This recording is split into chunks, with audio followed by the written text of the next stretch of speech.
This is the final story of Very Old Engines. Duck and Jukes.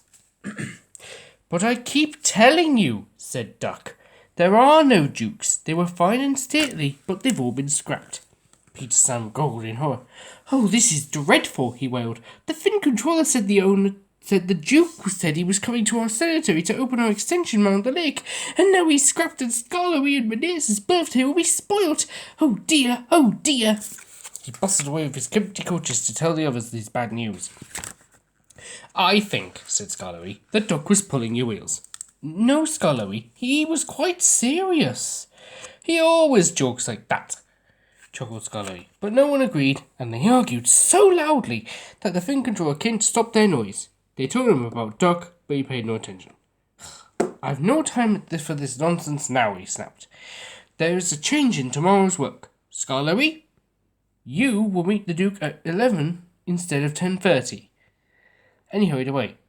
If there is a Duke, said Duncan, but they were all too tired to argue anymore. Good. They spent a gloomy night, but cheered up the next morning when the cleaners greeted the birthday engines with an all-metal band. Drivers and firemen joined in, and even the Fin Controller banged a metal plate as loudly as anyone. The engines punctuated the music with their whistles. The owner laughed and held his ears. Presently, he looked at his watch. That's enough, he ordered, as Sir Rusty Sander and Duncan went at once to find their coaches.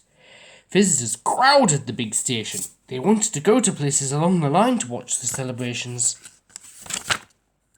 Peter, Sam and Rheneas had carefully practiced their parts.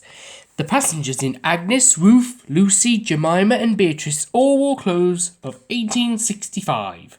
Rheneas had to pull them behind Peter Sam's television train, not too close and not too far away, so that the cameramen could take their pictures. The visitors waved as they went by, and at last they reached the special sidings near the extension, where they settled down to wait. Listen, said Peter Sam at last. Here's Scarlowy, they're cheering him.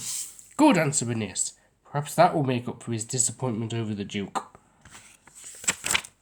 Scarlowy wasn't disappointed at all. I brought the Duke, I brought the Duke, I brought the Duke, he puffed, and triumphantly came to a stand between the two trains.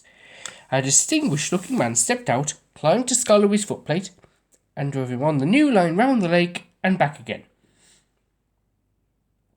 Then standing on... Sorry about that. As I was saying. Then standing on Scarlowy's front buffer beam, he said, Ladies, gentlemen and engines, I have pleasure in declaring your lovely Lakeside Loop line now open. Peter Sam could bear it no longer. Excuse me, Sir Duke, he burst out.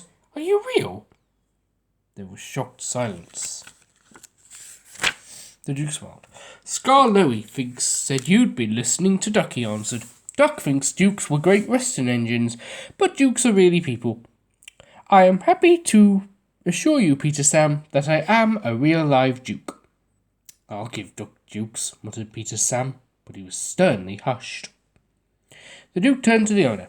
I congratulate you, sir, on your most remarkable railway. It must be a record indeed to have 2 locomotives in regular service and both 100 years old.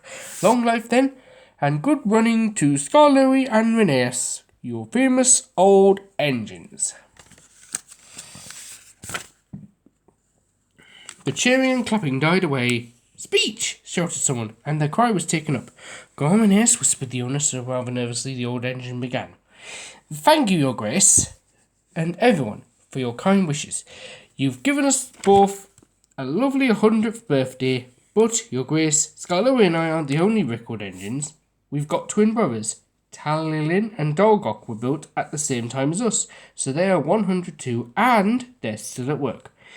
They're railways at Towing in Wales. Please go and see them, your grace, and everybody, and wish them many happy returns from Scarlowy and Rheneas, their little old twins.